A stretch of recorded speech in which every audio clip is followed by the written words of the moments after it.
How would you feel if you were judged solely based on your looks? Do you feel that the person judging you would understand you? This form of impersonal judgment is one of the attributes to masculine or manly politics. However, feminine style politics is the complete opposite, one that is far more personal. The Hollywood film Dave clearly displays this in the contrast between the masculine and real president and the more effeminate fake president, played by a lowly citizen named Dave. It is my contention that the American public should be more accepting of feminine style politics. Because hegemonic masculinity is already broken by many candidates, feminine style politics has many benefits, and many countries are already far more accepting of women and effeminate forms of politics and politicians than we are. I'll begin by explaining how hegemonic masculinity is already broken by many candidates, and how it is broken by Dave. However, in order to detail how hegemonic masculinity is already broken by many candidates, as well as Dave, I must first define hegemonic masculinity. Hegemonic masculinity is the idea that there's an ideal cultural norm that represents masculinity. Author Anna Fahey posits that hegemonic masculinity within the presidency is defined by 5 main attributes: physical force and control, occupational achievement, familiar patriarchy, frontiersmanship, and heterosexuality. However, one of these 5 attributes very few presidents ever really attain, that being frontiersmanship. This is of course because the frontier doesn't exist anymore. However, our current president, Barack Obama, as well as Dave from the film, also lack a few other hegemonic masculine attributes, such as physical force and control and occupational achievement.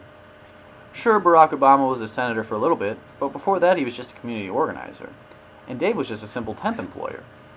In addition, author Frank Cooper also agrees that Barack lacks physical force and control, though he states this may be to avoid bad stereotypes associated with African American men.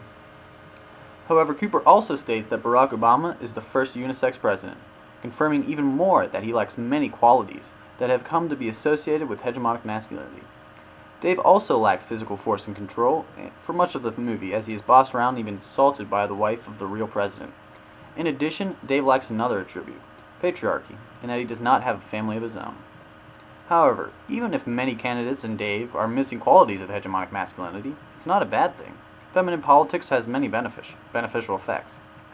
One of the most interesting aspects and benefits I find about feminine style politics is an association with being far more personal. This is also heavily corroborated within the movie Dave, as Dave displays a far more feminine form of communication than the previous president, even going as far as to be more personal and attached to the real president's wife than the real president was. He also uses a very personal approach to the orphan within the homeless shelter. This allows him to make an appropriate decision as president.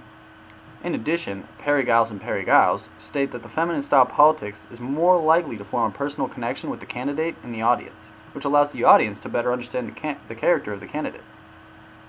In addition, candidates may find feminine style useful, as this more open and personal style makes it seem as if candidates are not camouflaging their private identity, and are instead sharing their private lives with the public.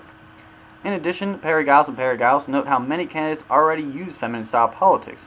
The feminine style politics is known for being far more ornamental, and subsequently is more noticeable in mass media, such as television. However, as much progress has been made in regard to feminine politics within America, we are well behind the rest of the world. In fact, women led the following nations in 2007: Germany, Ireland, Latvia, Finland, the Philippines, Liberia, and Chile.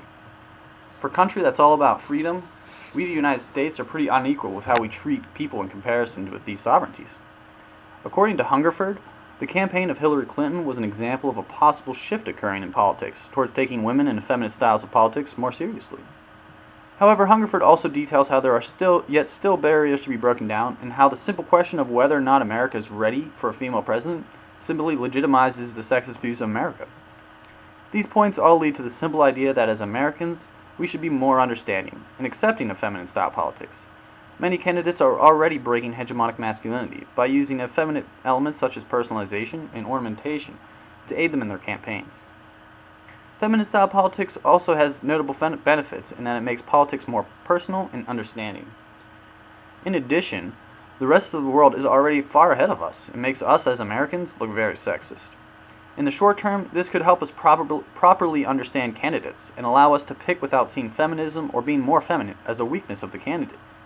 In the long term, we can develop more as a country and as a culture to live truly as equal human beings and without the prejudice of race or gender. If women can run and clean our households properly, Why couldn't they run the country properly?